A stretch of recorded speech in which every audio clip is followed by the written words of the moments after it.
Welcome to this sheet metal tutorial guys. In this video we will be learning how to model this part by using the sheet metal tool in SOLIDWORKS. So let's begin. Click on part and click OK. Expand it if it's not.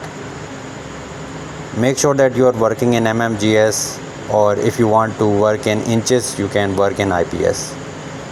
Select your top plane and click on sketch, and after that select here this center point straight slot and make a slot here at this origin like this.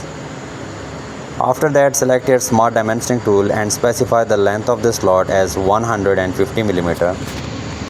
And after that select these two lines and here specify the width of this slot as 50 millimeter.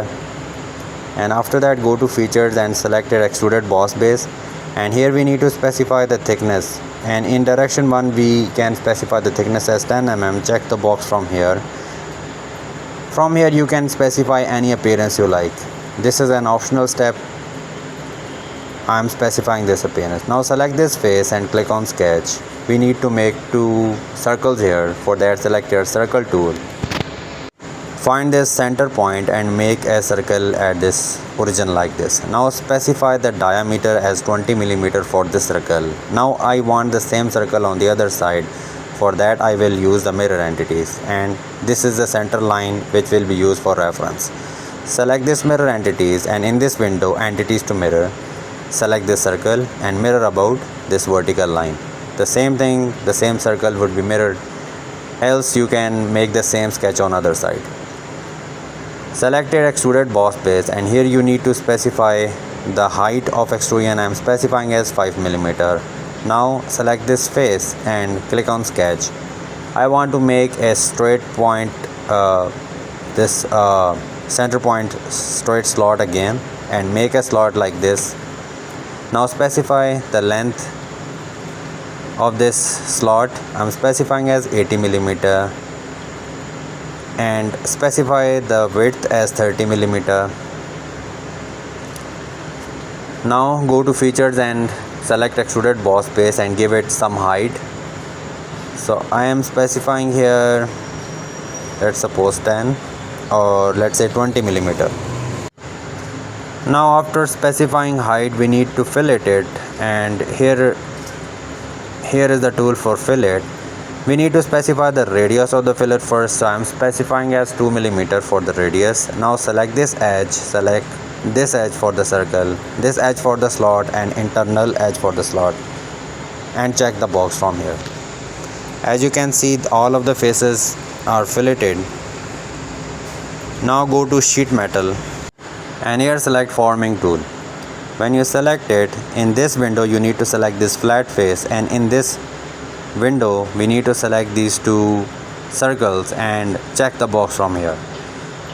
Now we can save it as forming tool. For that you need to go to file and here select save as, and here you need to select the form tool. When you select it, automatically this directory will get open and you need to go to the forming tool, and here you need to save the name of the tool as, you can rename it any you like. Now click on part and click OK. We need to make a part. So on this top plane here select the center point straight slot and make a straight slot like this.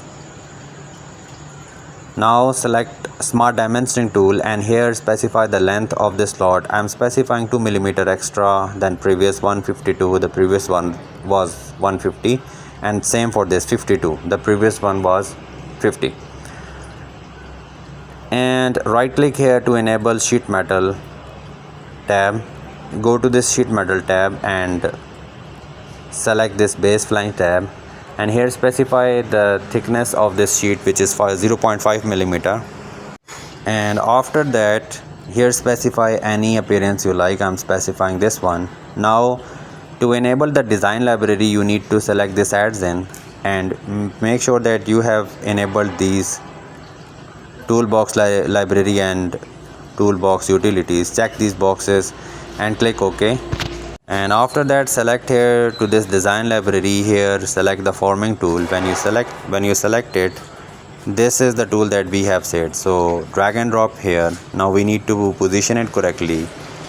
So here specify 0 degree so that it can be on the same angle we want. Either we can flip it as well. Go to position and here specify, here select this center line. From this midpoint to this midpoint, make a center line. Now select this point, hold control key and select this point and make relation as coincident. As you can see, this is aligned now.